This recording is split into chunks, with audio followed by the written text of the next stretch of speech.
வணக்கம், நான் உங்கள் மஞ்சுளா சரவணன். ஜவ்வரிசி பணியாரம் எப்படி செய்யணும்னு பார்க்கலாம். அதுக்கு இனிஷியலாக 1 கப்பு ஜவ்வரிசி, நான் மாவு ஜவ்வரிசி தான் எடுத்திருக்கேன். அது நான் நைட்டு செய்கிறதுக்கு மத்தியானமே ஊற வச்சேன். நல்லா ஒரு தடவை கழுவிட்டு நல்லா அதுக்கு முழுகிற அளவுக்கு தண்ணி ஊற்றி ஊற வச்சுக்கோங்க. ஒரு 4 மணி நேரம் ஊறட்டும். அது பாட்டு கூர்னதுக்கப்புறம் அந்த 4 மணி நேரம் கழித்து நீங்கள் ஒரு சாயங்காலம் ஒரு 6 மணி அந்த மாதிரியாக நைட்டு செய்கிறதுனா எண்ணெய் ஊற்றி கடாயில் அது சூடானோன்னே கடுகு, ஜீரகம், வெங்காயம் போட்டு வதக்கிட்டு வெங்காயம் பாதங்கினோன்னே இஞ்சி, பச்சை மிளகா ஆஸ் யூஷுவல் நான் விதையை எடுத்துட்டு சின்ன பீசஸாக கட் பண்ணி போடுவேன். கேரட்டு துருவுனது, உருளைக்கிழங்கு துருவுனது. கேரட்டு பாதி கேரட்டு தான் யூஸ் பண்ணேன், பெருசாக இருந்ததால். உருளைக்கிழங்கு ஒரு ஃபுல் உருளைக்கிழங்கு யூஸ் பண்ணேன். அதெல்லாம் துருவும்ல அந்த இது அதில் வச்சு நல்லா செத்திக்கிட்டேன்.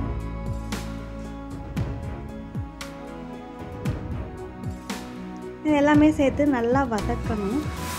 வதங்கின உடனே ஒரு 2 நிமிஷம் மூடி வச்சு புளிங்கி உப்பு கொஞ்சோண்டு பாதி உப்பு இதில் போட்டுக்கோங்க. புளிங்கி வேக விட்டு மூடி வச்சுக்கோங்க. இப்போ நம்ம ஜவ்வரிசியோட நல்லதையும் பார்ப்போம். இது நார்த் இந்தியாவில் விரதம் இருக்கிறப்ப சாபுதானா, கிச்சடி, வடை, அது இதுன்னு நிறையா விஷயம் இந்த விரதத்தில் யூஸ் பண்ணுவாங்க. அவங்க வெங்காயம் கூட சாப்பிடுவாங்க விரத டைம்லலாம் சில பேர். அதனால் அது ஒரு இது கிடையாது. இந்த ஜவ்வரிசி 1 கப் ஊற வச்சதை எடுத்துகிட்டு அதில் ஒரு 1/4 கப்பு வறுத்த வேர்க்கடலையை தோலை எடுத்துட்டு மிக்சியில் அரைச்சிக்கோங்க. 2 ஸ்பூன் ரவா போட்டுக்கோங்க. ஒரு பாதி உப்பு அதில் போட்டோம்ல, இதில் பாதி உப்பு போட்டுக்கோங்க. அது இது பண்ணோன்னே இந்த வதங்கின காயெலாம் இருக்குல்ல, இருப்பு சட்டியில் வச்சுருந்தோம்ல, நம்ம எல்லா காயும் வதக்கி அதையும் எடுத்து இதில் போட்டு தயிர் ஒரு 1/2 கப்பு மிக்சியில் ஒரு சுற்றிட்டு இதில் ஊற்றிக்கோங்க. கொஞ்சம் தண்ணி மிக்ஸ் பண்ணிக்கோங்க. கருவேப்பிலை, கொத்தமல்லி போட்டுக்கோங்க. இந்த எல்லாத்தையும் சேர்ந்து கலந்து வச்சுட்டு மூடி ஒரு 1 மணி நேரம் அப்படியே வச்சுடுங்க. இந்த தயிரும் ஜவ்வரிசியில் நல்லா அப்சர்வ் ஆகிடும். அந்த ரவா கொஞ்சம் எக்ஸ்ட்ரா மாய்ச்சராக இருந்தால் இருத்துக்கும். அந்த கடலை எல்லாமே சேர்த்து ஊடி கலந்து வரட்டும். மூடி வச்சுக்கோங்க.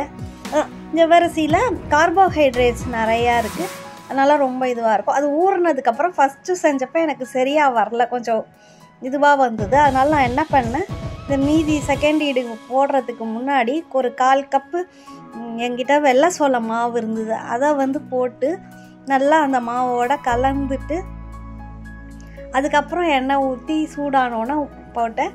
அதுக்கப்புறம் ரொம்ப நல்லா வந்துச்சு. பெயிண்டிங்க்கு கொஞ்சம் ஃப்ளோர் தேவைப்படுதுன்னு இதுலேருந்து செட் ஆச்சு. இது பண்ணிவிட்டு இதே மாதிரி குழிப்பணியார கல்லில் ஃபுல் பண்ணியே பண்ணலாம். அது ஒன்றும் பெருசாலாம் இதாகலை. நீ மூடி வச்சு ஒரு 5 நிமிஷம் வேக வைங்க.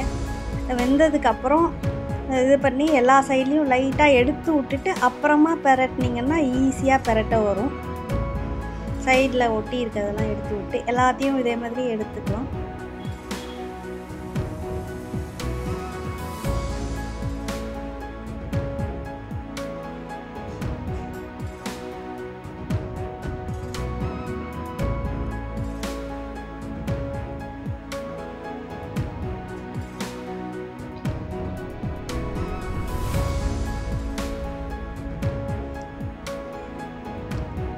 பரட்டி விட்டதுக்கப்புறம் கொஞ்சோண்டு எண்ணெய் ஊற்றிட்டு எல்லாத்துலேயும் மூடி ஒரு 2-3 நிமிஷம் வச்சுருந்து அதுக்கப்புறம் திருப்பியும் எடுத்துட்டா நல்லா கொத்தமல்லி சட்னி. நான் இதுக்கு வதக்கெல்லாம் இல்லை, கொத்தமல்லி, பச்சை மிளகா, கொஞ்சமாக புளி, அதுக்கப்புறம் உப்பு அதெல்லாம் போட்டு அரைச்சி ஒரு சட்னி ரெடி பண்ணி இதுக்கு தொட்டுக்கிறதுக்கு வச்சோம். நல்லா டக்குன்னு காலி ஆகிடுச்சு. ரொம்ப டேஸ்ட்டாக வந்தது. நீங்களும் ட்ரை பண்ணி பாருங்கள். ட்ரை பண்ணி பார்த்துட்டு எப்படி இருக்குன்னு சொல்லுங்கள். இந்த வீடியோ என்னோடய சேனலை சப்ஸ்கிரைப் பண்ணாமல் பார்க்குறீங்கன்னா சப்ஸ்கிரைப் பண்ணிக்கோங்க. நோட்டிஃபிகேஷன் ஆட் பண்ணிக்கோங்க. அப்போ தான் என்னோடய வீடியோஸ்லாம் மிஸ் பண்ணாமல் பார்ப்பீங்க. இதுக்கு முன்னாடி போட்ட வீடியோஸ் எல்லாம் என்னோடய ப்ளேலிஸ்ட்டில் இருக்குது. நான் லிங்க்கெல்லாம் டிஸ்கிரிப்ஷனில் ஷேர் பண்ணுறேன், பாருங்கள். மற்றொரு வீடியோவில் விரைவில் சந்திக்கலாம்.